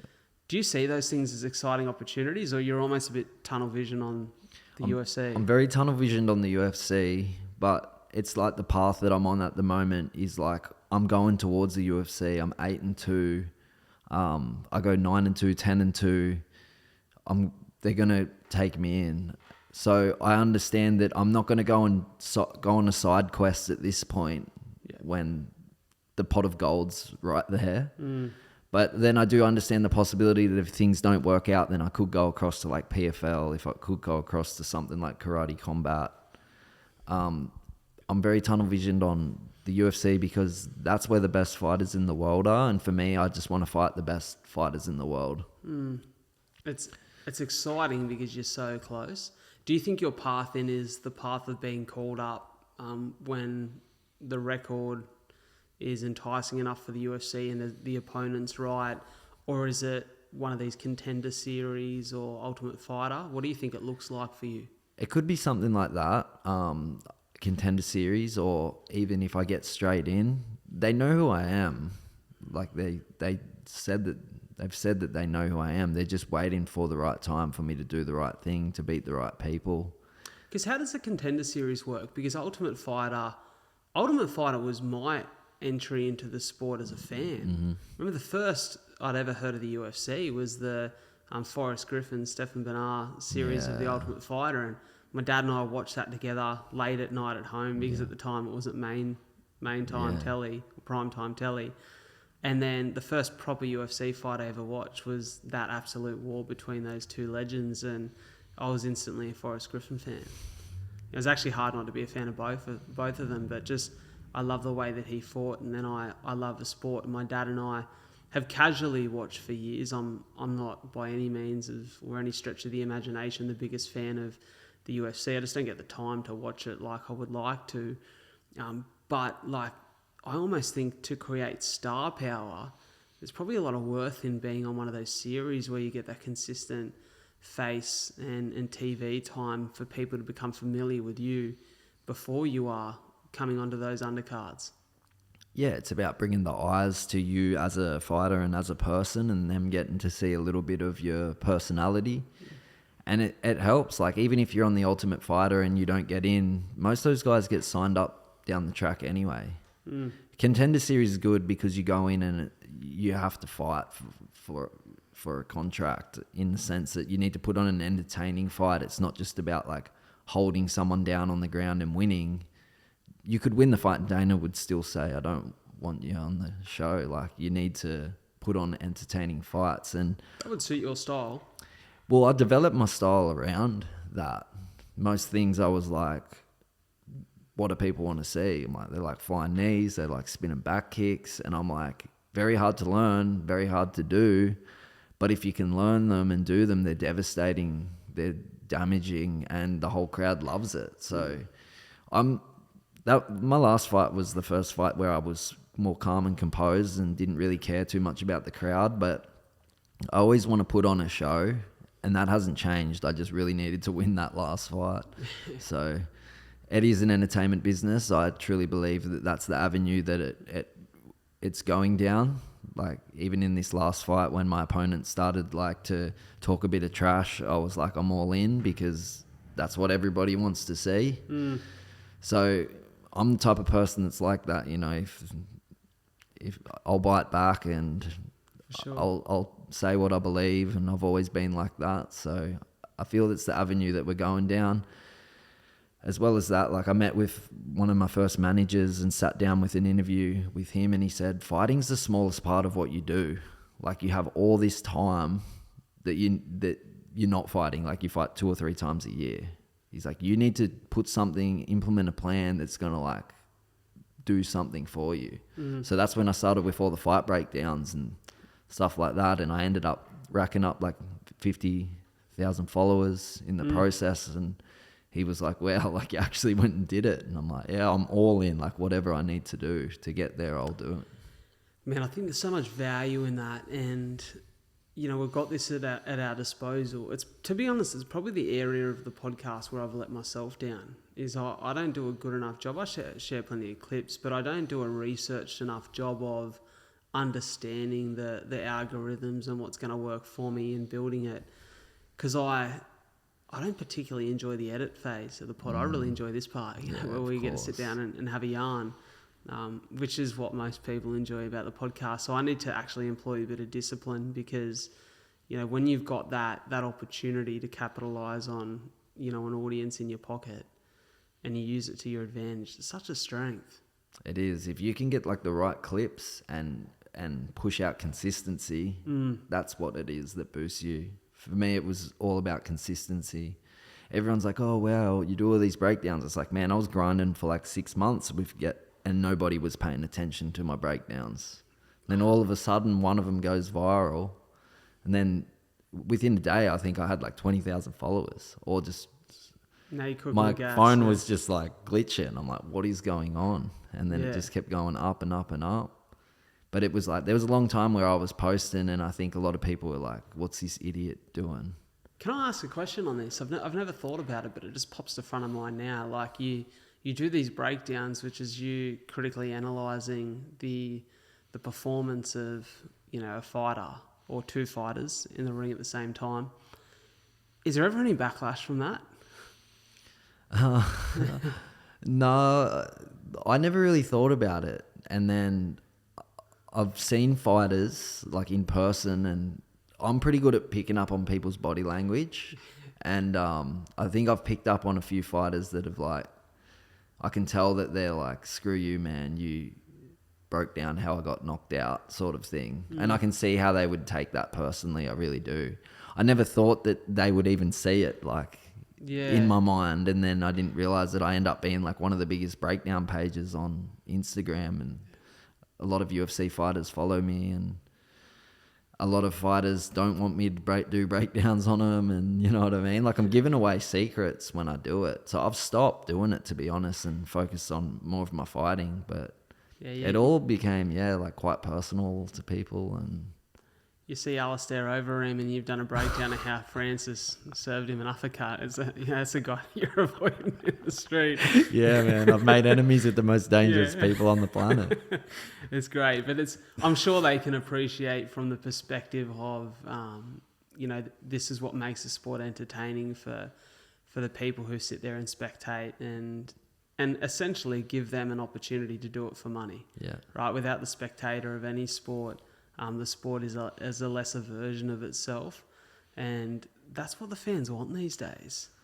That's why I got into it. I wanted to be able to show more my friends and family that this is actually like physical chess. This isn't just like punching each other in the head. That it is so much going on with this sport that you don't really understand.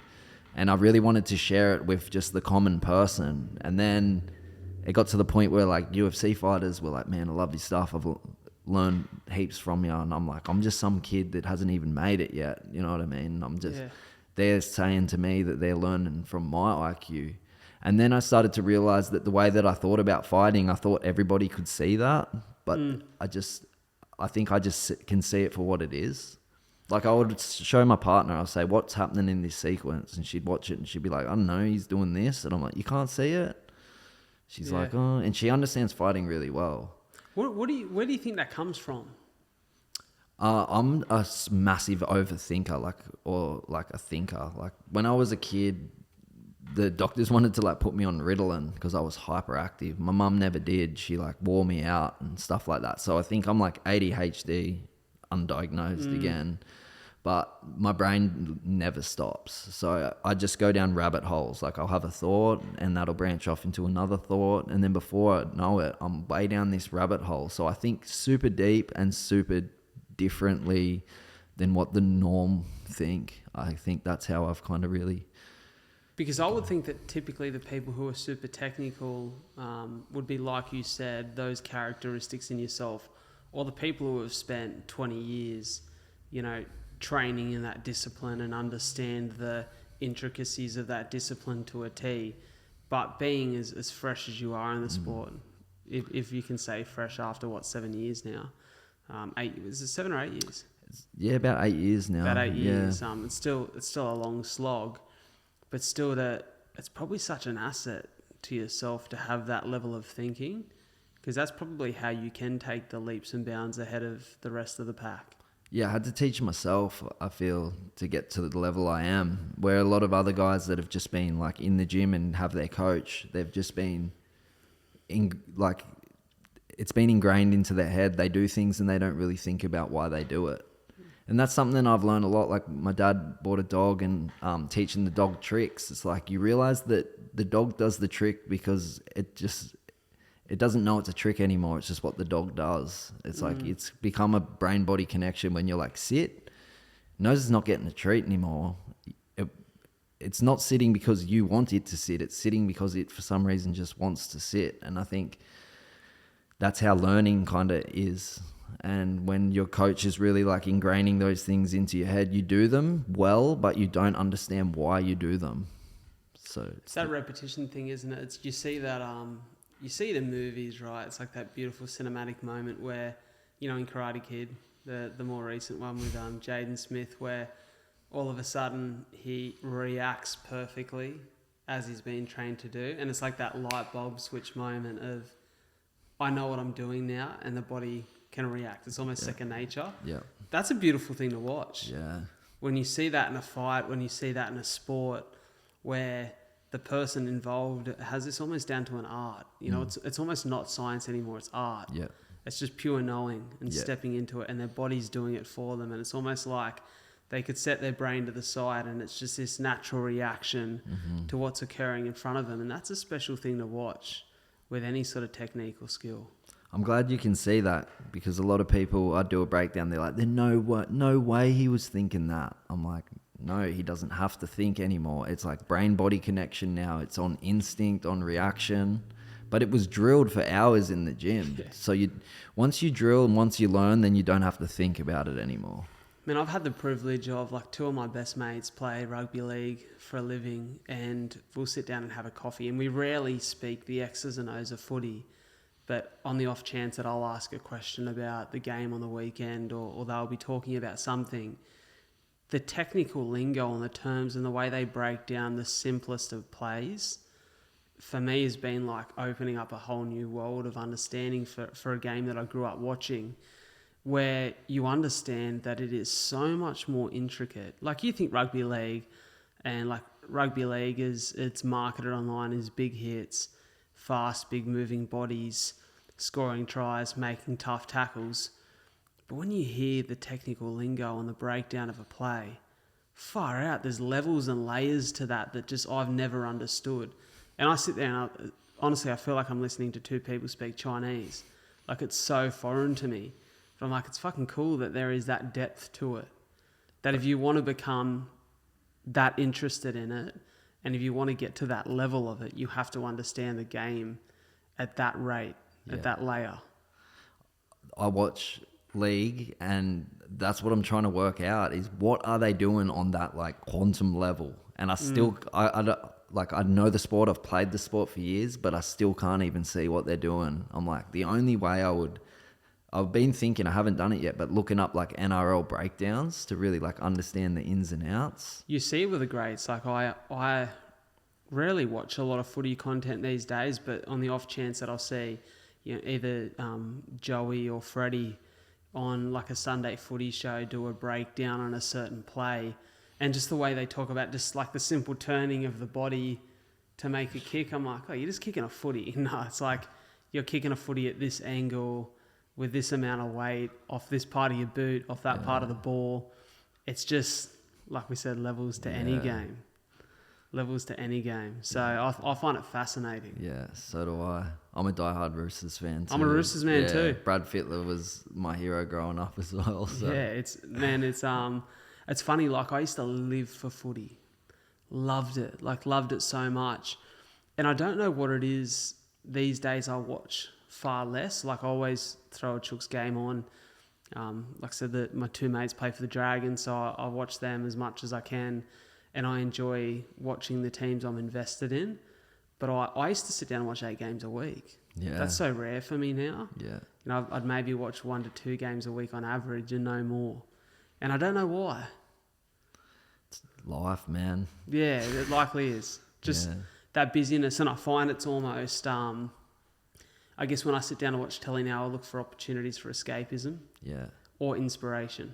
Yeah. It's kind of my two genres. Yeah. Now, like last night, I got home, yesterday afternoon, I got home from work, and I just had like a rare, literally 4 hours to do nothing. And I was like, I want to throw a movie on, because I like a good movie. And have you ever watched Green Book? No, I never heard of it. Mate, it's an incredible movie. It's about a guy who is just one of the most talented musicians in the world, an incredible pianist, and this guy is a black guy in I believe it's 1956, where the film is sort of the era of the film. It's a newer movie though. It's like last couple of years, and he hires this Italian tough man to chauffeur him across the country. But particularly through the Deep South, where it's still ripe with racism, and he is almost, I don't want to spoil the full movie for you, but he's recognised by these rich white folk as an incredible talent. But the minute he steps from beyond the piano, like he's not allowed to use the same toilet, he's not allowed to eat in the restaurant that's booked him to play on the stage because of the colour of his skin. And it's actually an incredible movie because it speaks to what he feels to be this aloneness, because he's not recognised by his own people for his difference, and the way that he dresses. And there's this actual like really moving scene where their car breaks down on the side of the road and he's standing there and there's a cotton field.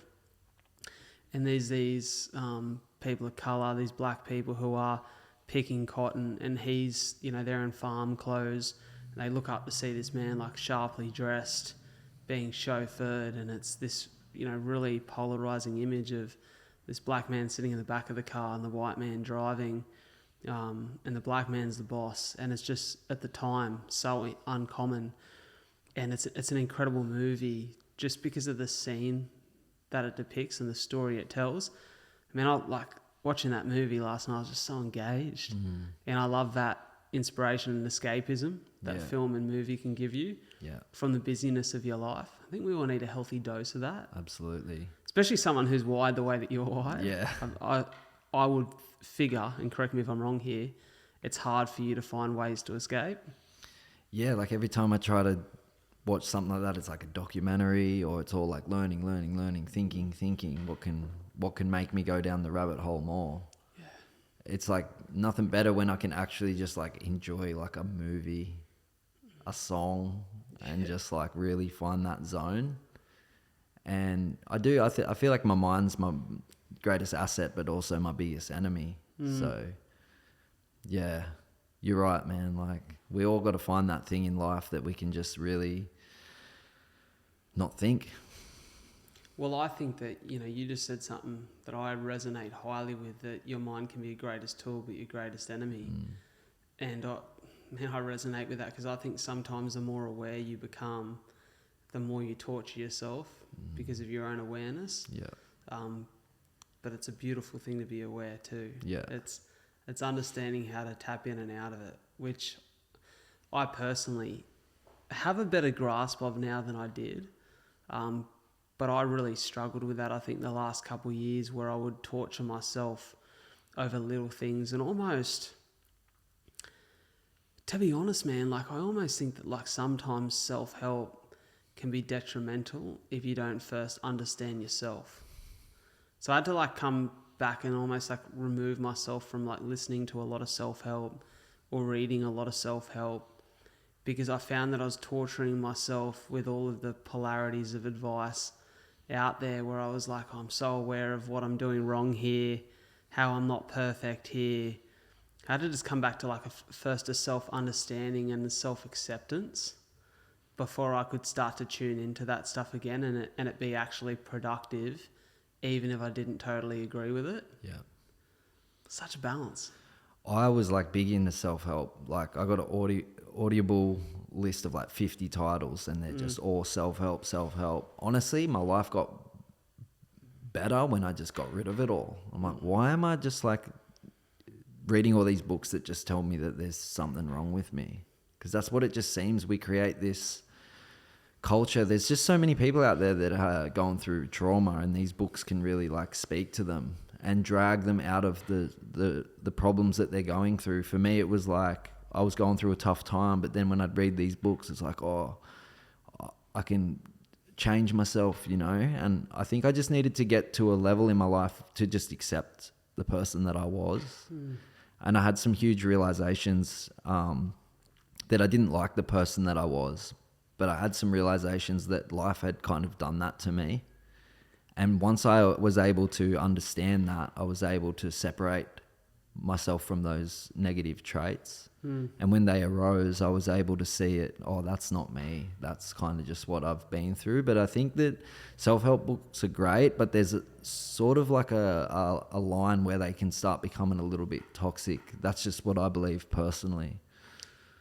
Yeah, and I would agree with you to a certain extent there. It's so interesting, something you just said that Rains really resonates with me off the back of a recent conversation with one of my best mates. I was saying, like, we talk about this resilience topic a lot, and I find resilience to be this really interesting attribute because it certainly can be developed, but there is definitely a level of it that is inbuilt in us as human beings. It's what we spoke about before, like that survival mechanism where, you know, you can look at a young kid who has cancer and is fighting for their life, and like they absolutely scream and speak resilience in every ounce of their being. But there is just a huge part of them that is just fighting for their life. It's pure survival. And so resilience can be driven by survival, but in the resilience of like day-to-day 1% of things, like the resilience to show up to the job, to pay the bills, even when you don't always love the job or it's difficult, it takes a lot of resilience to come through trauma, or as you said, post-traumatic trauma, or to go through a particularly difficult phase of your life or chapter of your life takes real resilience.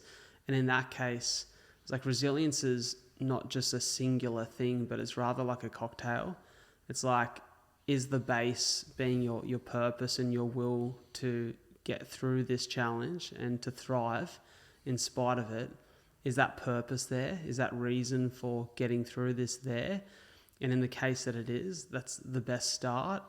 Then the second thing is like, can you have a perspective, an attitude of gratitude to see the challenges for opportunities through more positive eyes, through a more positive lens, and to grow because of it?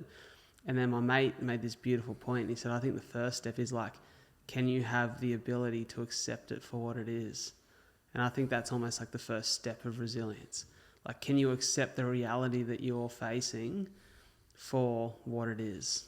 Can you go, man, this is fucking tough, and like this CF thing is challenging, or like this environment I'm in is challenging, but it is what it is. And like, I'm going to see it as positively as I can, but I know that I deserve better than this, or I know I deserve a fighter's chance here, and so I'm going to do everything in my power. And so I think that, like, for anyone who is thinking about resilience and sometimes hard on themselves for not always being resilient, it's like you can read it in a book and it's supposed to be like, oh, it's just this easy. It never is. And that's part of the challenge with self-help.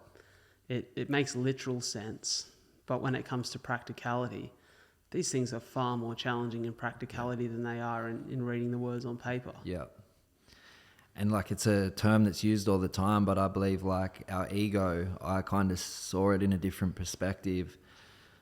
I believe like our ego is the protector, because in a sense, if we all knew what was coming, like we were all going to die, it's the one thing that's certain, we would all be laying on the ground, fetal position, just like we're going to die. But our ego, its purpose is to kind of like overshadow all of that and make us not really think about it directly. So I think there's a ego in the way of like, it can block you from like doing the things that you need to do, but it can also like protect you from what is to come. And I feel like these self-help books just talk about like getting rid of the ego and all of those things, but that's our will and that's our drive to survive, to achieve, to do all of these things. But it's also our protector to block certain things that we don't really need to think about because it's not practical for our purpose. I feel that that's just a huge contributing factor to like that sort of topic. I couldn't agree with you more. I think that everything has a light and dark. You know, there is two shades of every attribute, of every tool, in which, you know, you can look at the simplest of things as like I just said before, resilience. There's so much positivity to resilience, But there's also a side of resilience that is negative in if you're staying in the thing that doesn't serve you anymore just because you're resilient. Mm-hmm. Like, that's not exactly something to be praised. Yeah. You know, do you continue to put yourself in terrible environments because you know you can survive them? But like you also have the choice to walk away from them. Yeah. Or sometimes you have the choice. And so it's like anything. There is certainly the one thing that I can say for sure over the course of my life is that I don't think there's any single shred of evidence, and I don't know whether you believe this or agree with this, but I don't think there's a single shred of evidence to say that there is anything found in being negative or pessimistic towards your life. I think that positivity is absolutely the answer in every case. Even if sometimes it's a little bit of blissful ignorance, I think there is so much more pleasure to be found in positivity towards everything, because, you know, I see it and I've heard it, and at times I've been it. That negative, pessimistic mindset just absolutely strips all of the joy from life. Yeah. And, you know, to go through life expecting disappointment, that's a fucking tough way to live. Yeah. You know? So that's the only thing I'm hard pressed on. Positivity is as often as I can. Well, are you familiar with like Hermeticism? It's almost like a philosophy of itself, but there's all a bunch of concepts in there. Like there's like the law of polarity, meaning like there's opposites to everything. We've got up, there's down, there's left, there's right. There's hot, there's cold, there's dark, there's light. Like everything in life is a polarity. Like another law is like gender, like male and female. We can go deeper into male energies, female energies, all these sorts of things. But I come to a real realization when I understood polarity that it's like there's always going to be like everything comes down to like two emotions, or like there's say anger, hatred, misery, that all branches off hate. Love, like pleasure, all these things branches off love. So if we look at polarity as in love and hate, in any instance we can always make a choice out of one or the other. It's as simple as a 50-50 choice. Like say something horrible happens, it's like we can tap in and go, okay, this is horrible, how are we going to deal with this? There's two choices I can make right now. I can like go in and think about it from a loving state and make actions that are related to that. Or I can go into the dark and get the hatred inside of me and then start to get angry about all of the problems that I have. And I just feel that wherever we are, whatever happens, we're always just at a fork road constantly. And it's just as simple as one choice or the other. And I think that's where the skill is, being consciously competent enough to step in and go, I made the wrong decision there. I'm going to change the way that I look at this. Yeah. Because I think that, man, I was saying to someone the other day, like, as positive and as dialed as I feel my perspective is, doesn't mean that I'm perfect. Like, I had a beautiful long weekend away, went back to my partner's family's place in the country, and, you know, like just so much quieter and more peaceful, and I felt really relaxed and stress-free properly for the first time in a while, where I just a couple of days no work and we're on the farm around the animals. It was great. And then I got back Tuesday morning ready to go to work, and I realised that I've run out of my most important tablet, and I'm like, fuck, now I'm going to be late to work. And then I'm racing to the chemist and I'm cranky and like I'm pissed off at myself for not being prepared enough. And then I'm pissed off at the traffic, and then I'm like, hold on, you're going to be 10 minutes late to work. Not ideal, but also far from the worst situation you could be in right now. Like, look at the positive, have a bit of perspective. And I think that is that I'm not always consciously competent, but as soon as I can become conscious enough and tap into that choice, like the quicker you get at that, the quicker you get at becoming conscious, like the better your life often is. Yeah. And that's the skill. I agree. And I believe in like this force, like that's there. I call it the resistance. It's like that thing that you should do something, but you're like, oh, I'll do it later. Or you want to go for a run, but you're like, oh, you don't have to. Like, it's just seems to be like this force that it gets louder and louder every time you're trying to really better yourself. So like you think about what's going to be best for you, the resistance is going to match that with like tenfold. Like, I don't know why, but you think about it, like everything that's good for us, why is there a voice that's like, don't do it, don't do it? I've often questioned this too, because there are things in my life that I know without a shadow of a doubt, I'll feel better for it. Like getting in the ocean is one of those for me. Yeah. Doesn't matter how cold it is, how shitty the weather is outside, how long I'm in the ocean for. I can be in the ocean for 30 seconds and I walk out a happier, more positive human. Just literally, it's just like that thing. Just I don't know whether it's being in touch with nature. I don't know whether it's the cold shock therapy. I don't know what it is, but I can be having the worst morning or the shittest day, and it's almost like the ocean washes all of the negativity from me, and I leave a more positive man. But like the last couple of months, I've been so inconsistent with it. I went through a period like between 2020 and 2023 where I reckon at least 5 days a week I'd get in the ocean all year round. Just even if it's winter, 30 seconds, just after a run, after a workout, feel amazing for it. But the busier I get, the more stressed I am, and the more likely or the more probable I am to actually need that for stress relief, the less likely I am to get in. And that's that resistance for me. So I don't have the time for it. But I'm like, I know that if I make the 5 minutes for it, the rest of my day is better. And so I think even the more disciplined you become, it's not even that the resistance shrinks. The resistance is like almost always constant. It's just you get better at like drowning out that noise. Yeah. You know? Yeah, you're and right. doing the thing with the resistance. Yeah. It was like for me, like going to training and every day. I think at one point the resistance was like, nah, go hang out with your mates. But then eventually I just did it so many times that the resistance isn't even there. So it's almost like I need to go and jump in the ocean, or because I'm not kicking the resistance in the arse enough. Maybe that's just what it is. Have you heard what Huberman was speaking about with Goggins?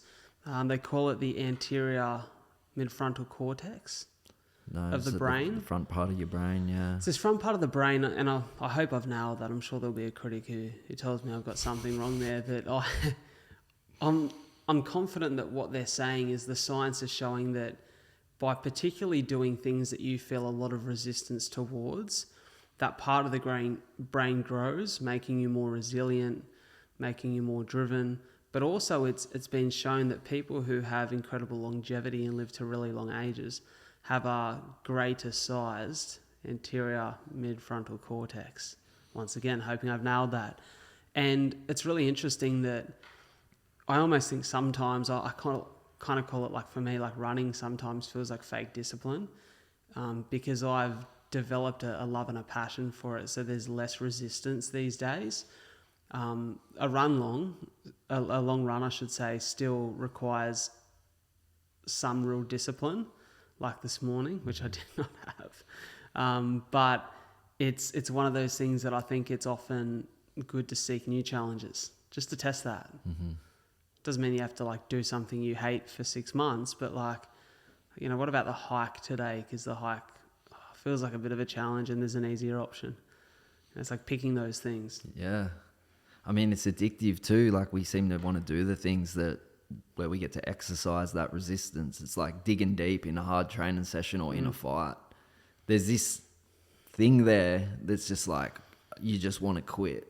But that disappears the more that you do it. You go in for our spider sessions on a Friday, like literally torture. But now, I used to be more nervous for them than my fights. But now I'm like, not worried. Like I'm not scared of the resistance, you know? The resistance for me is definitely like the fast interval stuff. Yeah. I hate that shit. Yeah. I hate that. I find that shit so challenging. Just redlining. Yeah, I'd prefer the slow, steady 2-hour run as opposed to the really hard 45-minute interval session. Yeah. Which makes no sense on paper. Yeah. But like physically, I know the way that one makes me feel, and it's more challenging for me to tap into that heavy intensity for short durations. Yeah. So yeah, it's incredible to be aware of all this stuff, right? It's how you develop as a person. It's how you develop your character. But then there's areas of my life, like I might train and I'm so dedicated. Everyone's like, man, you're so dedicated. And I'm like, I'm not. But like so many other areas of my life, like they can just become such a mess. And it's like the simplest task for me can just feel like the worst thing in the world. Like I do not want to do it. Like I was bad for so many years. Like I just remember my room just being trashed, and I just like the idea of cleaning it, I just didn't want to do it, and I couldn't work out why. And then when I'd eventually do it, I was like, oh, I feel so much better. But then there was the next thing now that I had to do. So for me, I think it was just like avoiding all these other problems. So if my room was my primary concern, I wouldn't have to think about everything else. You're almost it's almost like a great decoy. It was, you yeah. know? Avoid the primary chore for the secondary and the third chore that's in line. Yeah. Yeah, it's funny. I find that I'm just, anything for me that has a link to passion is so much easier for me to overcome the resistance, which makes a lot of sense, right? But little things like for me, you know, so I sell houses Monday to Saturday, and, you know, do the pod one day during the week or some speaking, but big part of my working week is sales. And like, just like cold calling and that sort of shit, I fucking hate. Like there's such a resistance for me because there's no pleasure or passion. Well, there's very little pleasure or passion found in that task, but I know it's an important part of continuing to do more and to sell more.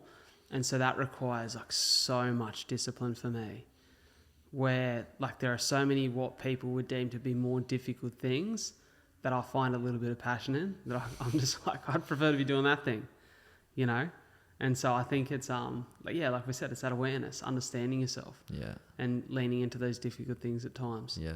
Hey, let me ask you, brother, like what's next? What's on the cards next? I know that we're very fresh off the back of a fight, and I think it's probably healthy to have that period of just enjoying and embracing, but are you starting to plan? Yeah, I guess we could announce it here. Like I'm fighting George Mangos, who has the featherweight belt on Hex. So I'm going for the featherweight title in September. So we're not far off. I'll be pretty much straight back into camp, and I've just have a little bit of downtime, let my body heal up a bit, and then straight back into it. How do you feel you matched with him?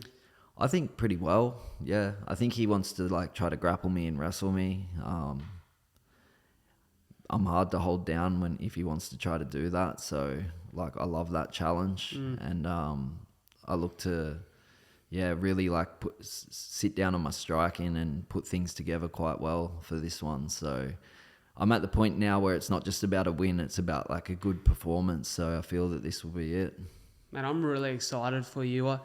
One of the things I wanted to ask you, and tell me whether it's uncomfortable to talk about yet, is, but I seen your interview in the ring after your last win, and you mentioned the loss of a mate I think it was in Fight Week. Mm-hmm. How has that been a process now that you've been past the goal that you had in mind, and you know the tunnel vision is no longer there, and coming to grasp with the reality of losing a mate? It was hard because when I found out about it, it was like the day I was going to cut weight sort of thing. And immediately I just didn't want to accept it. Kind of wanted to put it into the back of my mind, but it was like just there, and I didn't talk to like my partner about it or anything like that, because I was just too scared to let it surface, because I know that it could have just like snowballed into something, and I really had to like focus on this fight. And then like just getting through it, like fighting's such an emotional process on its own. Like it raises so many like emotions inside of you, and you think a lot about your past and the people in your life and everything like that. And then having that there happen at the same time, it's like I was feeling everything with him going through it, and it just like multiplied it all. I kind of held it all together, and then like even got through the fight and stuff like that. And it wasn't really until like the next day where it all like started to really come out, because I knew I hadn't grieved him, and I still feel like I haven't, because I had so many people down there in Melbourne with me that I'm like, I don't have time to just like break down right now. So I kind of like, I was talking to my partner. She was very emotional, like, and wanted to go home because she feels bad for my opponents. Like I used to always feel really bad for my opponents and go home and cry because they've lost as well. But that's kind of dissipated now after having like 12 fights. But for her, she still really feels it. So when I was talking to her, it kind of brought that emotion out in me, but I was like sucking it back in because I was standing in the casino and didn't want to look like I was just crying in the casino. So I feel like I felt it kind of come out, but then I like pushed it back so deep. And I'm not as good at crying anymore as I used to be. Like, it doesn't come out easy, and I want it to, but it's like I just don't cry as much as I want to. And I know now, like, I think I'm just going to have to wait till his funeral to like really grieve him. But it's not good pushing things back down like I have, and it's just situational how it all happened. But yeah, like I miss him, and it's pretty fucked up, but yeah. I appreciate you sharing that. And I think one of the hardest things about grief is that whilst you're wrestling with grief, you're also forced to reflect, especially in loss of somebody who's so young. You know, it forces us to reflect on the life that we're living and like whether we feel like it's meaningful and fulfilling. And I have found in the last, not through personal experience of death, but thinking about death in the last like 2 years, it's really encouraged me to think about, you know, if I had to write my own eulogy at the end of my life, you know, what would I want to say about the life that I lived? You know, would it be rich in experience? Would it be a fulfilled experience? And so in death, like, we're given this gift of life, this precious gift. And I think the one positive of any passing is that choice to reflect on the kind of person we're showing up as and the kind of life we're living. And man, I'm really proud of you from an outsider's perspective of, you know, seeing a guy who's sacrificing so much to chase a dream, and the way that you speak of your partner, the way that you speak of the people around you, the way that you walk into a room, you know, and you're a light in that room. So I think in reflection and at a time that is emotional for you, you should be proud of the person that you're showing up as and proud of the path that you're pursuing. So I'm really grateful to have had you here, brother. And I know that very soon in the future, when you are under the spotlights on the big screen and we're all watching you do your thing on the bigger stage, it'll be a very nice memory for me to sit back and think about the time that I had you on here. Thank you, brother. I've gotten a lot out of this, and like, I value you as a person, your mindset, everything about you. You're just such a humble, genuine dude, and there's not many of them around these days. So thank you. I appreciate it. Thank you. I'll make sure that everyone listening, watching can find you everywhere you are, for all that technical talk, but also just to watch your ascension to being a champ, man. So thank you. Thank you, brother. Cheers, brother. Good man. Cheers.